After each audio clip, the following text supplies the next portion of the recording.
We are live. Welcome back, everybody, to Behind the ToolBelt episode 271. I'm your host, Ty Cobb Backer. Thank you for joining us today on this Wednesday edition. Today, we have another special guest. Stay tuned, and we will be back after our short intro from our sponsors.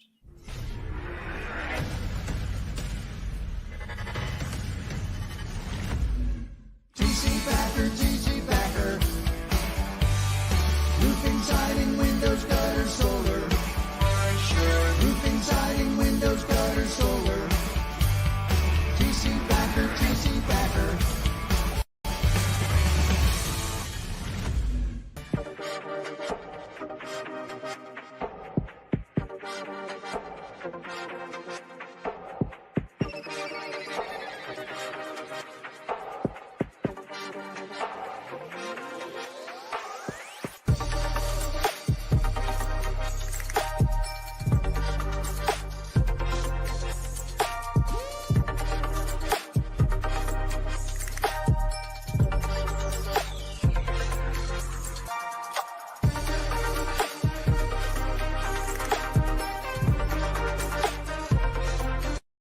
Is your lead flow down? Whether you're a company owner, office staff, salesperson, or installer, you're a roofing rock star. We help you get more leads with custom SEO, Google Ads, and a pro website.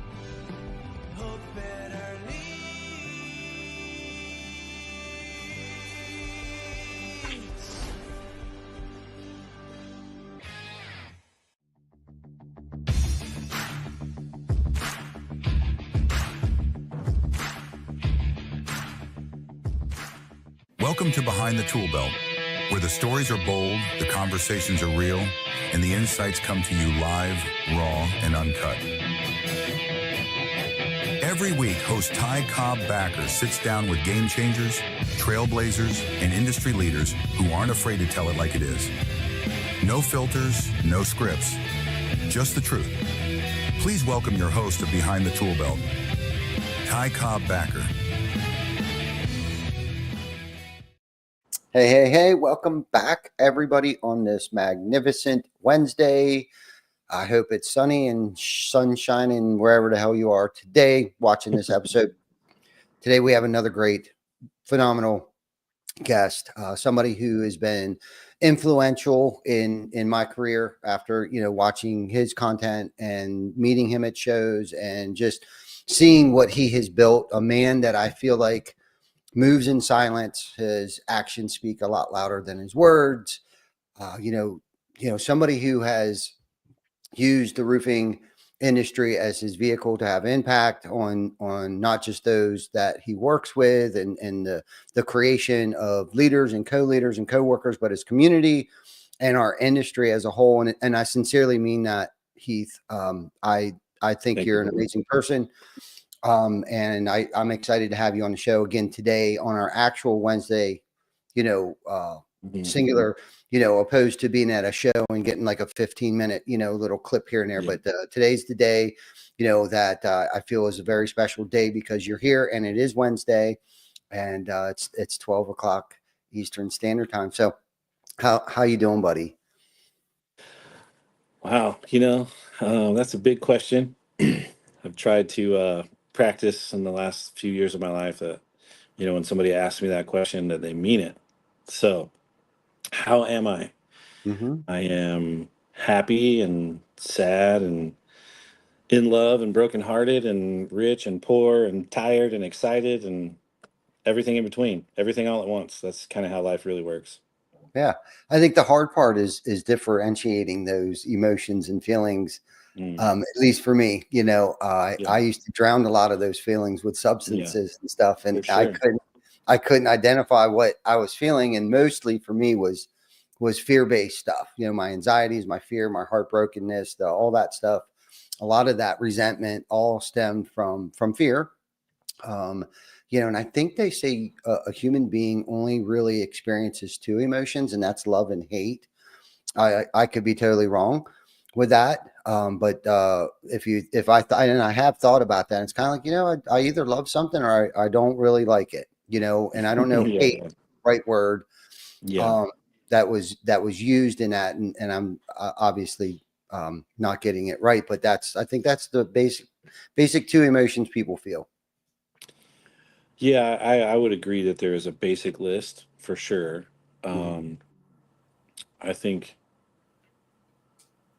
a big challenge for me, and that I've felt other people share, is being able to feel and acknowledge and sit with and experience all of them. People have a short list of emotions they will experience, and then they have a long list of ones they won't experience. They just refuse. Mhm. Put it in a box, or drown it, or run from it, or especially the hard ones that are associated with hard memories.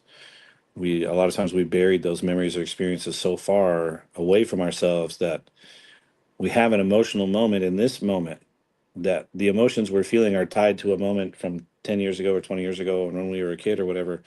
And that memory is so far away, and we've resisted processing it for so long, that we don't realize that our current emotion is actually just that one relived over and over again.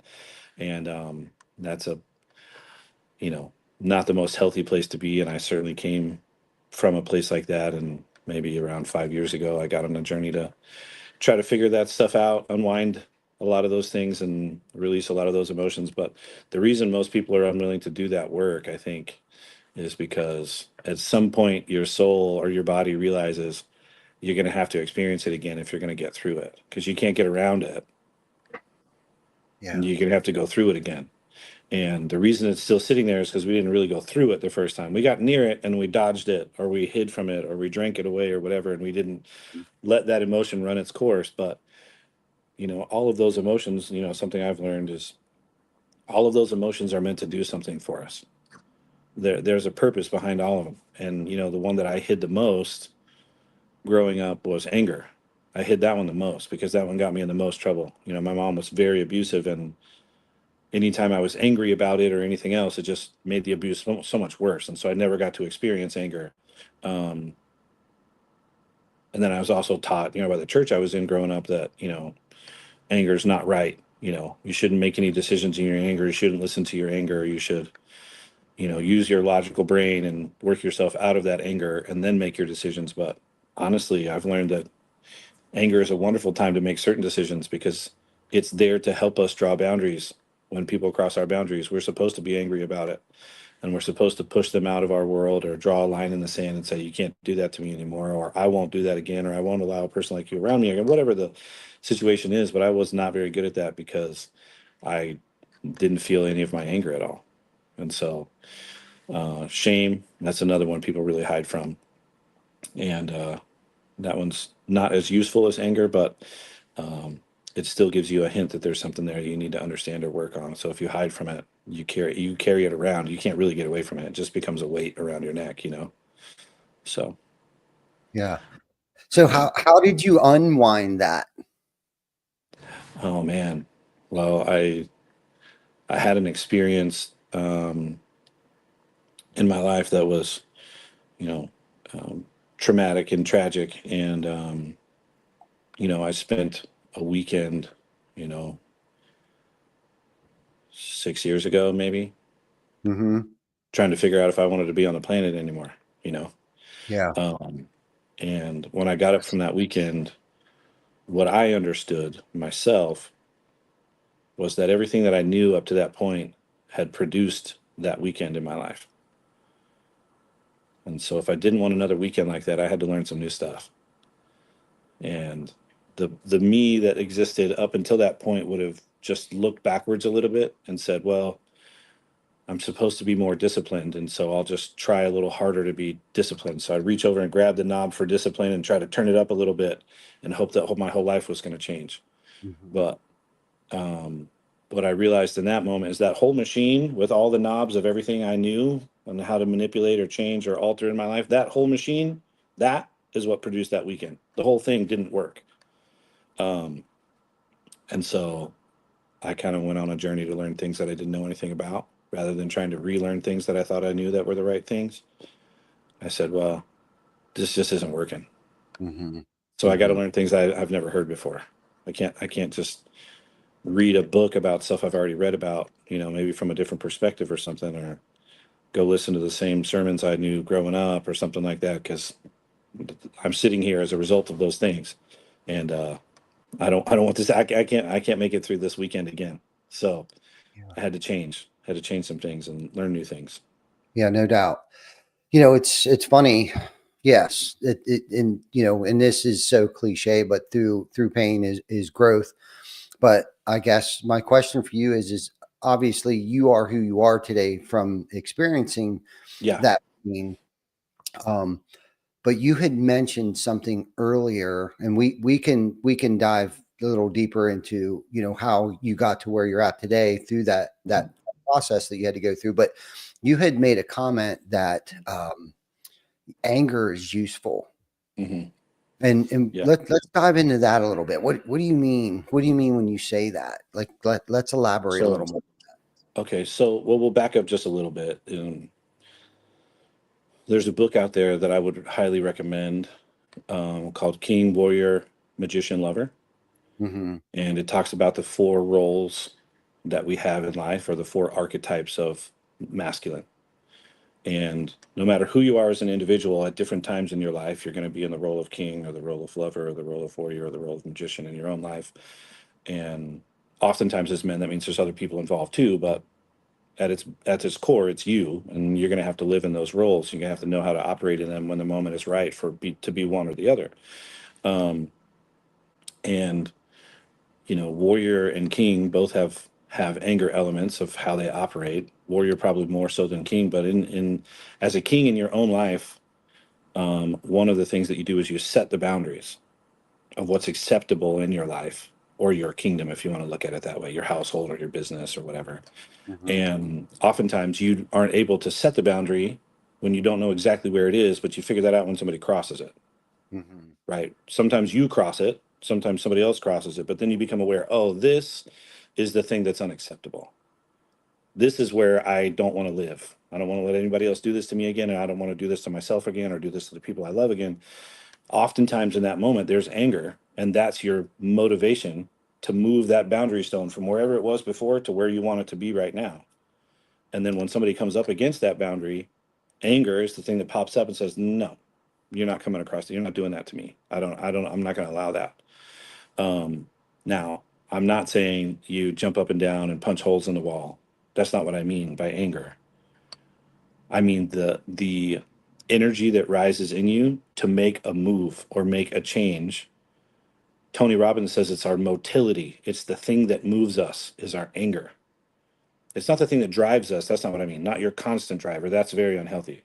But in a moment when you need to make a shift, oftentimes anger can be the thing that's wanting you to make that. It's giving you the impetus to move that thing. And when you're afraid of your anger, or you disrespect your anger, or you think anger is wrong, sometimes you'll go, you know what? That person probably really, they have a really good heart. And I'm going to forgive them, and I'm going to let it go, and I'm going to overlook it.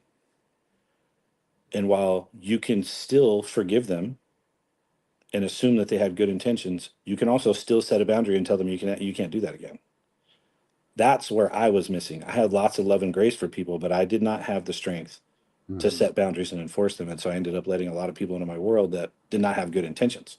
And so I paid a long price in my leadership for not understanding what it meant to be a king in your own life, because I never wanted to be a king. I actually wasn't trying to do that at all. When I started AVCO Roofing, I was just trying to give the guys that I knew and loved an opportunity to make good money and take care of their families. I never anticipated it growing the way it did, and then somehow me being sort of on the top of this pyramid of leadership, that had a bunch of people involved and all these families and all these lives. I was not prepared for it, and I resisted it. As the company got bigger and I sort of eventually became more important than I knew how to be, I resisted it, and I tried to pull myself down and push some other people up and kind of avoid some of that. And that was, in that book, King, Warrior, Magician, Lover, that would say that was an immature version of a king. I hadn't matured into that. And so in that, I was kind of giving my power away to other people. And I was trying to find other people to run the company and other people to make the hard decisions and things like that, because I just didn't understand my responsibility. But a part of that is just because it came by surprise and I didn't want it. I wasn't the one who wanted to be a king. I never wanted to build something so that people would know who I was, or so that I'd be rich or anything. And so I resisted it, and then at some seasons of my life, even kind of ran away from it. Because when you are setting those boundaries and guarding your borders, you're including some people and excluding other people. And that I was not very good at that in the beginning. Yeah. Telling somebody you got to go, you got to get out, not just firing them from their job, but booting them out of our tribe. You got to go. I was really not good at that. And so, but a lot of what was missing in those interactions was a healthy version of anger. And so I've had to learn and give myself permission to be able to be angry and make the right decision in my anger that is motivated by anger, but is also the right decision that I wouldn't really make when I wasn't angry. And so you got to be able to plug into that and listen to that if you want to protect yourself and your tribe well. Yeah. Yeah. Great explanation. I mean, that was so good, as, you know, allowing anger and reaffirming with yourself that it's okay to be upset, but harnessing that energy and in a healthy way. I think that's where a lot of us, and even me, I've been guilty of showing my butt on more times than one, due to being angry at something, but learning how to channel that and use it. You know, you don't have to be mean, but mean what you say, and having confidence in yourself and your abilities. And I think a lot of it has to go into self, what's the word I'm looking for? Not confidence, but low self-esteem. Okay. Oh yeah. Do you feel like you were suffering from low self-esteem, less than, I was, but I don't deserve this position, so I'm going to push other people up because maybe if they really knew who I was, kind of? yeah. Oh, there certainly was an element of not feeling worthy, for sure. But low self-esteem and high self-esteem are not necessarily opposites.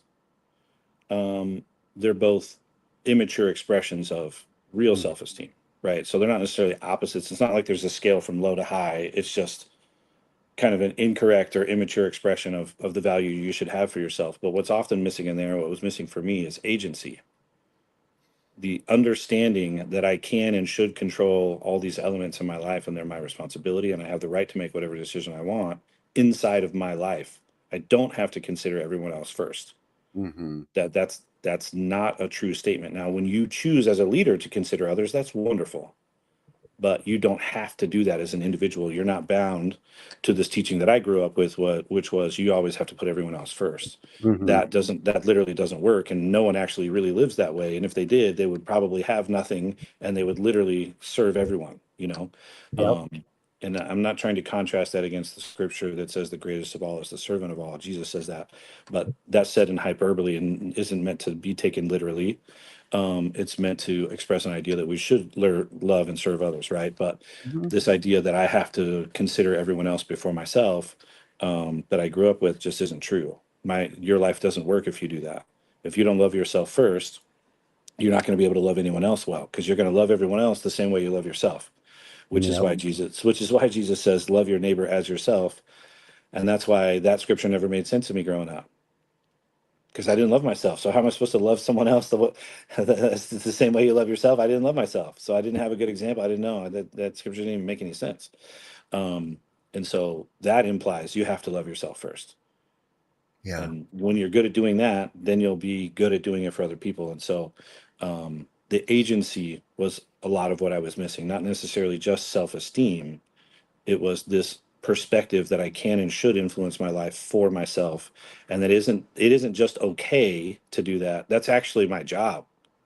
My first job is to myself. That is my job, is to take care of myself. And I never understood that. I was always giving and giving and giving and trying to give everybody else everything. And then because I did that, and because I had that expressed as a part of what I valued about myself, and it was also even things that I taught the people at my company, anytime I made a decision that was for myself, it offended the group, because I had set the standard that I'm not going to live for myself. I'm going to live for you guys. So anytime I tried to make a decision for myself, they'd be like, what? Yeah. You know, and then then I would feel bad about making a decision that was for me, you know, instead of but I had to set all that right. And that book was a start of it, learning the mature and immature versions of king, warrior, magician, and lover. And then there's like boyhood examples. You know, when you're a boy, you're not a king, you're a hero. Mm-hmm. It's an expression of the same idea, but it's very different when you're an adolescent. And if you tried to be a hero when you were a king, you would die needlessly on the battlefield. You would just run headlong into the next battle there was, and at some point you would just die in a place where the king should be up on the hill making the strategy, running everything. But if you were still a hero, you're still immature in that seat, you'd make the wrong decision, you know? And so understanding that, because I never met my father, never had any kind of father figure in my life. So I didn't know anything about how to be a man. And it's taken me a long time to learn it. And my boys have been a primary motivation of that journey for me, because I felt and still do feel sometimes like I am just missing the thing that I would like to be giving them. I just don't have it sometimes. And so I've had to try to go and find it. And that book and the books around that topic have been really helpful for me. Wow, for our viewers and listeners right now, and anybody looking from the outside in right now, Heath would say that you're a successful entrepreneur, a wonderful dad, and all of that personal. We all struggle with things, right? And it's not always been as pretty as everybody has think, or as they think it is, No. right? And how No. to get where we're at, and it's the journey to be where we're at that's more important than getting to our destination. And Yeah. and and it's just crazy about the amount of work that nobody probably realizes that you have put into personal development to be the human being that you are today, to be the father that you are today. But Yeah. I think when we're going through those experiences, right, of feeling less than, or it's almost like an inferiority complex. I can't remember the other. Oh shoot, the Imposter syndrome. egotistical inferiority complex or something like that we struggle with. But I think a lot of times we don't realize that we have a choice, that we can remove ourselves from, certain situations, certain people. And I'm not talking about avoiding situations or Yeah. feelings, and stuff like that, but we're like getting yourself in a position, in a mindset where it's like, you know what, that individual just sucks the life from me. Our energies don't match. Like, we just accept that and don't realize that we actually have a choice today of like who we surround ourselves with, who do we want to be more like, who do we want to model, who has something that I want to be, and it took me a long time to identify those things too. But the personal development aspect of things, not living in that thing.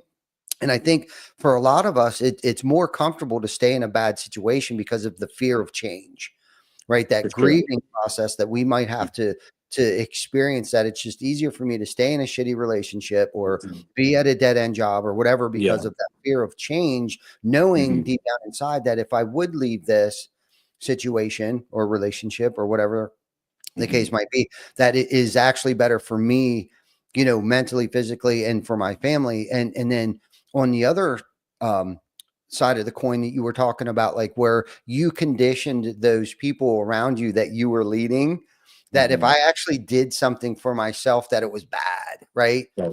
And I It's because feel that's what I believed. That's what I yes, believed. And so they believe that the was, same thing. that was the exact point that I was going to bring up, was Yeah. is that I think 50% of that horse crap is in our heads. At Oh, least totally. 50% of that.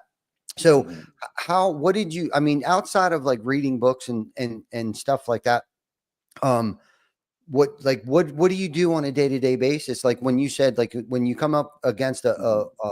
a parenting situation, is Sure. there, you have a mentor or coach, I've got a multiple? couple. And I think I'm gonna infer a little bit of your question here and go back a little bit Okay. on how to start a journey like that. Because Okay. that's an internal decision. How do I start a journey that like that?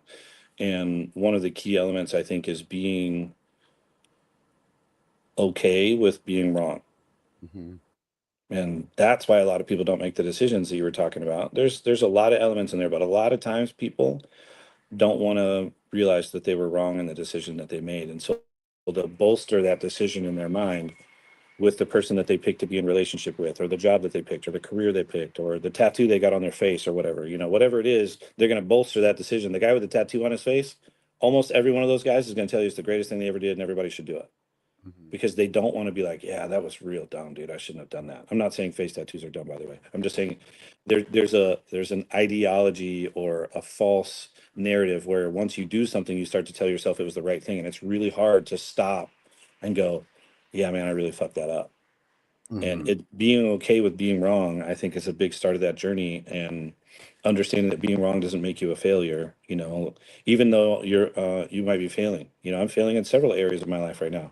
Um, you know, um, I've failed in ways in my current relationship that I have, and I'm facing that stuff as much as I can. I'm going to a retreat coming up because I want to be able to face the stuff that I need to grow in and not run from it.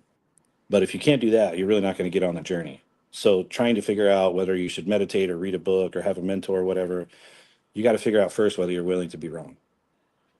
Because you could go listen to a mentor. If you're not willing to be wrong, you're not going to take anything they say. And if you're not willing to be wrong, you could read all the books in the world and you're going to throw half of that information right out of your brain. It's never going to land because you're not willing to be wrong.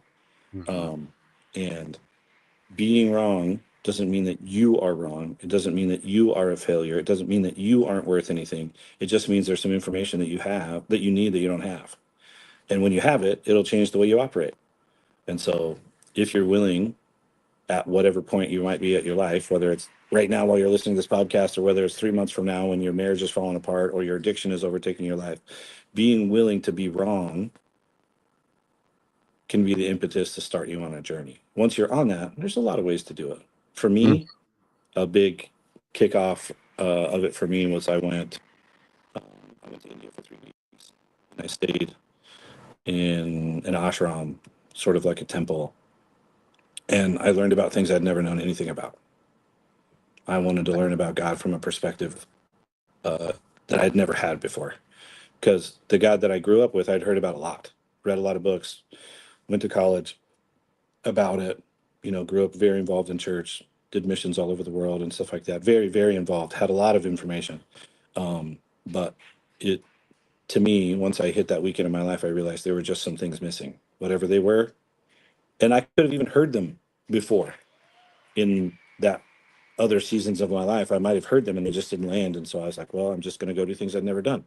So that sort of was a kickoff for me. And since then, I've done all kinds of things. I've had mentors of different types. I've had counselors and coaches of different types. And, currently I've got 2 in my life that I see pretty regularly, 1 every week, 1 pretty often, that have wisdom beyond my current experience, that can listen to me and go, here's something to think about, or here's a book to read, or that doesn't sound true, bro. It sounds like you're lying to yourself, and without that outside perspective, it would be difficult, I think, for me to move forward the way that I'd like to. So yeah, I know you touched on this a little bit, with the personal development and identifying kind of like what has bothered you and the things that you need to work on. Do you think that this has helped you become, not just a better parent? I'm thinking in terms of professional, being a better leader through all of this personal development stuff. And if it has, how has that helped you? Well, I think the first thing to clarify is it's all the same. Being a better leader, being a better business owner, being a better spouse, being a better parent, it's all the same. It's just being a better version of you. And oftentimes when you're just trying to solve that one specific problem, I just want to be a better leader at work, you get hyper focused on things, you get very informational, you get really in your head, and it doesn't make any change in your heart. And when you go to work, you're like, what is it? How am I supposed to say this again? And you like look at some notes you had from a book and you're like, okay, frame the question this way. And that one interaction goes a little bit better than it would have, right? But it doesn't flow out of you naturally because there wasn't a change in the way that you look at yourself or look at life or look at other people. And so instead of like hyper focusing for me on, I want to improve this one singular area of my life, my focus has been, I want to be the best version of myself, which for me, it took me a lot of years and wisdom to be able to have the freedom to even say what I really want. Because in the beginning, I had to frame it with, I want to be the best version of myself, because it sounds like to other people I'm getting better, and everybody wants to be better, so that's okay. But what I honestly really want, Ty, is I just want the freedom to be me without worrying about what anybody else thinks about it. And then if I can be me as much as I am, as much as I want to be, as much as I'd like to be, then I'll find freedom and contentment and peace in the middle of that process, regardless of what my circumstances are. Because it is very clear that circumstances do not dictate whether you're happy or whether you're sad or whether you're depressed or whether you feel like you have enough or don't have enough. Your circumstances have very little to do with that. But when we're not doing inner work, we're always focused on what can we change a little bit on the outside, you know? And Yeah. so, yeah. No, that was good, man. That's so good, Heath. This is why I was excited to have you on the show, because I know that brief moment we had at Wind the Storm, I think 2, maybe 3 years ago now. Yeah. I could tell that you were very deep and very intellectual, and have worked really hard on yourself over the years. Do you think, was it your personal relationship, or do you think it was your professional relationship that really brought these things to surface, that like, look, I got to do something different with my life? If Oh, not, it was I'm, personal stuff for sure. The professional side of it definitely was a crucible for sure, because when you're sort of at the top or whatever it is of that the group that you're in, Mhm. man, that's a hard spotlight, man. Yeah. In your group doesn't even have to be very big, because everything you do is seen, everything you do is judged, everything you do is weighed and measured, and it's real easy to mess it up because everyone is watching everything. And that's Mhm. not what I had desired. That's not what I signed up for. I was not trying to be that guy, but there I was in the middle of it, and certainly didn't handle all of it well. There's no doubt about that. Fraught with mistakes and inexperience. Mhm. Mhm. But um, Yeah. I'm going to shift gears here a little go bit. ahead. Okay. So you're still a part of AVCO Roofing, correct? Are you still the CEO over there? Okay. The No, reason why, no, I no. still own it, but I don't work inside of it. Okay. Okay. So good, good, good. Okay. So, um, you guys are a very successful roofing company out of Texas, and we've talked about that. I've talked to Ronnie, your partner, and stuff. You guys are Yeah. just crushing it over there, and have for a long time. And so, and I think about this quite often, especially when on these interviews. But I've never really been able to articulate this question, but until now, this morning I was actually thinking about it. But from going from like a bootstrapped startup business to a mid to high 8-figure roofing company, tell us about the mind shift that had to take place, and what you had to do mentally and physically to like prepare yourself for that. Obviously, I know there was a lot of mistakes and a lot of lessons learned and stuff, but because I think about my journey from just a chuck and a truck to employing several people. Yeah. Oh man, mindset shifts. Gosh, there's been so many. Um, Right. yeah. So here's one it was a very intense lesson for me. When I started AVCO and purchased it, I was the only one selling roofs, so I was really just purchasing my own pipeline, really. But the company had a little name and had some history and things like that. So my stated goal was to provide opportunities for all the people that I knew and loved. That was my goal. I could have left, I had opportunities to move to Dallas or Denver or somewhere, in a bigger market and sell commercial and high-end residential and stuff like that and make a lot of money and probably have a lot simpler, more straightforward road. But at the end of the day, I didn't want to leave all my friends behind. And so my stated goal was to provide opportunities for the people that I knew and loved. And lo and behold, I succeeded. Mhm. But the lesson I learned that didn't show up until much later is that inside of that stated goal, there was nothing in there for me. And so I ended up accomplishing it wildly and then not really getting much return out of it myself, personally or financially. I had a stated goal of basically giving a lot to everybody else, and I did. Charities and then sales guys and pretty high commissions in the beginning that I had to figure out how to get a hold of over time. Yep. Um, And, for a long season of AVCO, I didn't really recoup very much return. But it was 8.5 years into the process before I realized why. It's because I didn't intend to. I didn't make that a part of what I was looking for, what I was measuring. It wasn't what I was working for.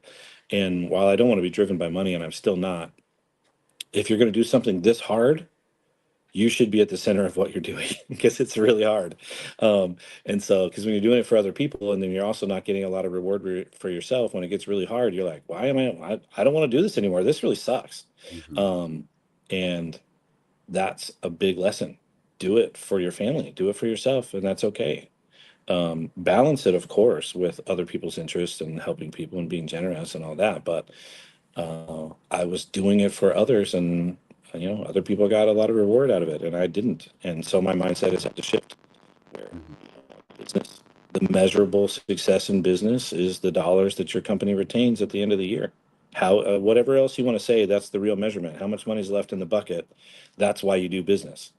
And I wasn't doing business for that reason, so there was not very much money left in the buckets because it wasn't what was driving me. It wasn't driving my decisions. It wasn't driving the things I was measuring, and I wasn't paying attention to things, because that's not why I was working. Well, if you're going to be in business, dumbass, you got to make that the goal. That just has Mhm. to be a part of it, because the business itself has to have that to sustain itself. And if you're going to be a good place to work, then you got to be around. Closing your doors after 3 wonderful, great, explosive years doesn't help those people after that. And Mhm. so I didn't have a very clear goal in that, and I had to shift that mindset, and it took a long time. And I missed a lot of opportunity, but I learned a lot of good lessons. So there's a big mindset shift for you. Yeah. Well, okay. So let's dig into this a little bit more here. What did you have to do once you discovered like, hey, I don't want to do this anymore, and then discovered like, okay, well, I'm doing it. You started out with all intentions, purposes of the right thing to do, right? Like, of course, taking care of people, but I understand going from being way too extreme with that. Like, I totally like you're freaking telling my story right now. Okay. Um, seriously, like that's why I started out. Like it was Yeah, all even the podcast. Like we started it. This was for something else, and now here we are yeah, doing it, and still not getting freaking paid to it. Um, but that's a whole nother yeah, podcast. yeah, But like so, okay, you discovered like, oh crap, I'm losing my ass. My family's suffering. My health is suffering. Everything's suffering, and yeah, totally. now everybody that's around me in the company is also suffering too because there's nothing left in the buckets. So what did you do? And I know it was probably a grueling effort and it didn't just happen in Hmm. a month. Like, but what did you do? What track did you get on, and what resources did you bring in to help you get back on track or on track? Well, well, I had to learn the idea that it's okay to put yourself first. That's okay. And really, Mhm. it's actually more than that. That is your job. That has to be primary. Even inside of your, family relationship, if the truth is true that you're going to love everyone else the way you love yourself, which I believe that. I've explored that in a lot of ways in my life. I Mhm. believe that to be true. And so if I want to be good at loving, my partner or my kids, I have to be good at loving myself, which means that's where I learn. That's where I practice how to be a good lover of people. I start with myself. And, I didn't really have any value in myself in the beginning, so I didn't know how to do that. But as I did that, I realized, okay, I have value and I should be working for myself. And then it's okay to work for myself. Um, then that kind of, poured out into all the other parts of my life. Mhm. Does that Mhm. answer the question? Did I miss the Yeah. question there? Yeah. No, no, Yeah. no, it's okay. I mean, you could have gotten a little deeper on like I had to bring in an entire team and hired a Oh, CPA oh, and do oh, all that stuff. oh, But yeah. I mean, we ran out of money and we had to fire a bunch of people, and that was really hard. And then in the middle of all that stress, a bunch of people left the company and started their own company and took all this stuff and did all the story you yeah, hear all the time. yeah. That happened, and so we almost, went out of business for sure. And we bootstrapped it together. Ronnie and I figured it out, made it through there, and then haven't had another tough season not too long after that, and had to shift and change again, and change the way we hire and train and recruit. Um, but all along there, those were actions that were helpful. But the things that were really changing was how we saw ourselves. Mhm. So when we saw ourselves as valuable as a company and individuals within the company, then we started being able to suddenly be able to sell retail jobs. Because before we couldn't sell retail and we couldn't sell upsells, we could barely collect deductibles because we thought we were supposed to be doing roofs basically for free for everyone because we're out there to help everyone. Mhm. Well, when the idea shifted from I'm here to help everyone to I'm here to provide for my family and my tribe, then the value on ourselves went up and then our ask to our customers went up. And now my sales guy sat at a table with confidence to ask for an upsell and to switch from an insurance to a retail job. We were going to charge $5,000 more and do a lot more work and deliver a lot more value, but also make more margin. that shifted as our understanding and mindset about ourselves individually and collectively changed. That if we want to serve ourselves individually and then serve ourselves as a whole, as a company first, that's going to change the way we deal with our customers. We got better at providing service, more committed to providing service because we had to justify the value we saw in ourselves, which was reflected in the price that we were asking, which we were able to now ask for more money and a higher price because we delivered better service because we believed we were worth it. All that is mindset. Mm-hmm. There was no necessarily, there wasn't like a coaching difference or a better CRM or a whatever. There was an Mm-hmm. understanding of who we are and our place in the world. And suddenly we had more salespeople and they were better sales.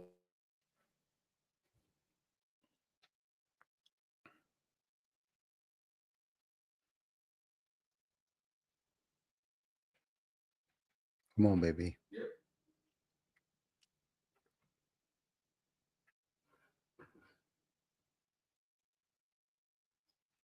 Might be him. There you are. Can you hear us? I don't know if you can hear me, but I lost you a Yep. little bit. Yeah. No, but listen, that was a great response. Great answer.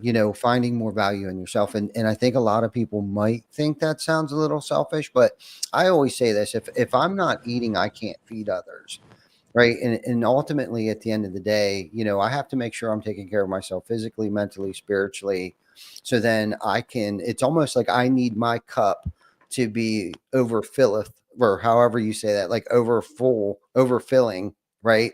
So then there's extra to go around now, to a certain extent. And I know I totally butchered that up too, but I know exactly what you're saying. And again, you're speaking my language. You're telling my story without me actually having to say it, because, we've gone through it. If you've been in business for a certain amount of time, and if, you're a first generation roofing contractor like myself, like my daddy didn't have this for 50 years and then handed Right. it to us and had everything already figured out. And even if that was the case, I'm sure they would have had ups and downs and ebbs and flows. And it seems like it comes like about every 3 years where you kind of need to go in, at least from my experience, you have a correction year in there about every 4 years or so. Sure. And, once the dust clears and the smoke settles, it's kind of like, okay, we broke this. Now we got to fix it. Yeah. But having, the courage, to step up and keep fighting like you did, Heath, that I commend you for that, because I know this isn't easy, because, for me, I'm very self-conscious, right? Like I do care about what people think of me, regardless if I pretend that I don't, because, and Yeah. it's tough, especially with social media nowadays. Like it is so hard. And we talked about this earlier, like streaming live, it could take one episode to ruin my entire career here, but Yeah. by saying something really dumb, Yeah. Yeah. and I'm a glutton for punishment. That's why I think I do this every single week live, you know, and I just kick the shit out of myself. But I love how you said, we had to tighten some things up, and most of it was personal development. It all starts here. Everything starts here. It's what I'm not doing in the ring that has made us a champion, right? It's Totally. the workouts in the gym, and metaphorically, right? But and also realistically too. But I love that. So okay. So, and I wanted to talk to you about, like, your vision then, right? Your vision was to feed as many people as you possibly can. And I guess this could go into, and I'm sure you didn't have a mission statement and core values and stuff like that, but like, what is your vision today and mission? And you don't have to get too deep into the core values and stuff like that, but like, tell us how that's changed, and what is it today? Yeah. Well, the mission statement for AVCO is protecting homes, strengthening families, and building community. Nice. And we have done a good job of that. Mm-hmm. And I'm really proud of that. And that has stayed a big focus for what we do. Personally, the mission that I'm on, I stated it a little bit earlier, is finding a way to feel free to be myself fully. And, that includes a lot of layers of things. That means I want to make myself better to where I can be proud of the person that I am, but I also want to be able to be the person I am, regardless of whether anyone else is proud of me or not. That's a whole other layer, you know? Um, and so I'm trying to find that and failing a lot along the way.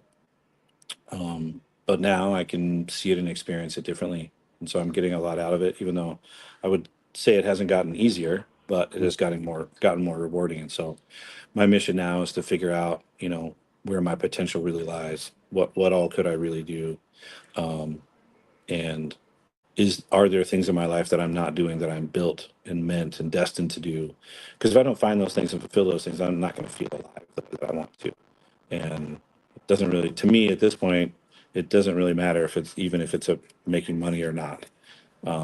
If it's something I'm supposed to do, I want to figure out how to be able to do it and share whatever that is with whoever I'm supposed to share it with, and feel that life, that comes when you're in purpose and on mission and fulfilling your destiny.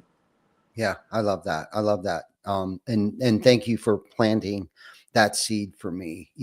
Being okay in my own skin. That's definitely something I haven't thought about for a while.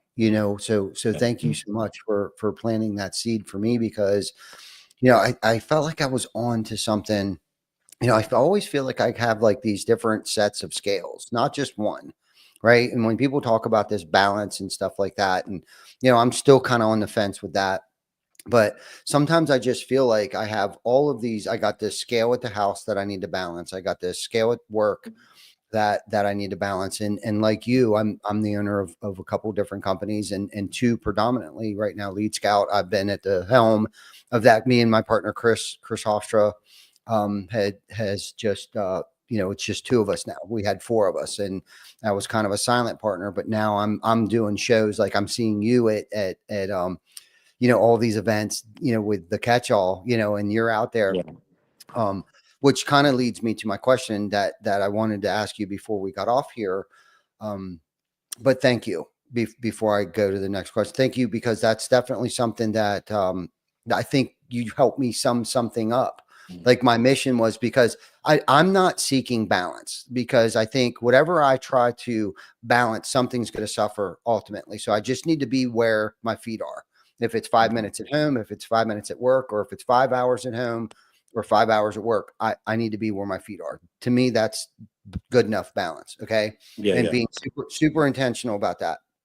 But I have to be okay with me and just wanting to just be me around no matter what circle of people, right, that I'm around, even though, because this is the thing that I've struggled with, is that I went on a mission to surround myself around a lot of smarter people than I am, Heath. And so every now and then, reality or a moment of clarity or whatever, fear kicks in. It's like, I say to myself, I am the dumbest person sitting in this room right now. And insecurity starts to kick in.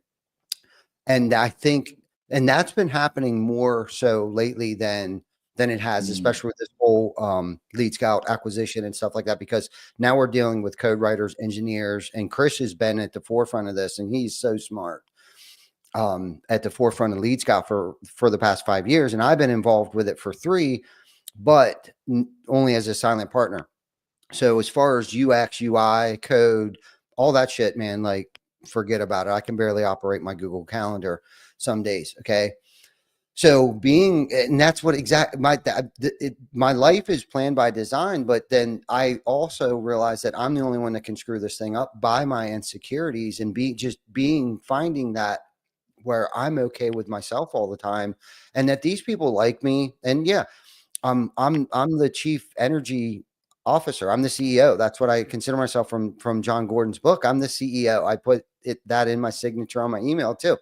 And I'm okay with that I'm the guy that brings the heat. So this is actually a good segue into my next question, is like, how long did it take for you to figure out what lights you up and where you feel more productive in your companies? Right. Cause I think we all kind of hit that crossroads where, at least for me, I kind of started to feel obsolete. Like my team doesn't even need me anymore, but they do, because I've stepped away a little bit, and it's kind of like, oh shit, I need to come back in here. You know what I mean?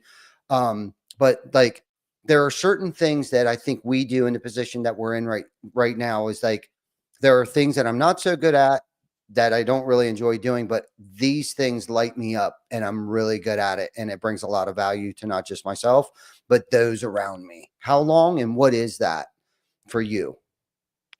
Repeat the question one more time. What was that? Repeat the question one more time. Yeah. So okay. Thank you for asking me to repeat that, because that was kind of long-winded there. So how long and what is it? How long did it take you to discover what lights you up, right? And what is that lights you up, that you're bringing value to your companies? Did that make sense? Yeah, what value am I bringing? I'm not understanding what you're asking about. How long it took, but there's also, for whatever reason, a lot of static when you talk. Yeah, same here. Yeah, same here. Yeah. Um, Yeah. yeah. But Okay. yeah, the value that I feel like I bring, I guess, is a general definition for anything specific would be, everyone I believe innately has a certain genius about them that no one else has. So Ty has genius that nobody else has. It's innate. You were born with it. It's in there somewhere. Sometimes it takes us a long time to discover it. Sometimes we figure it out quickly. Sometimes we never figure it out, I guess. But that innate genius is where we want to operate.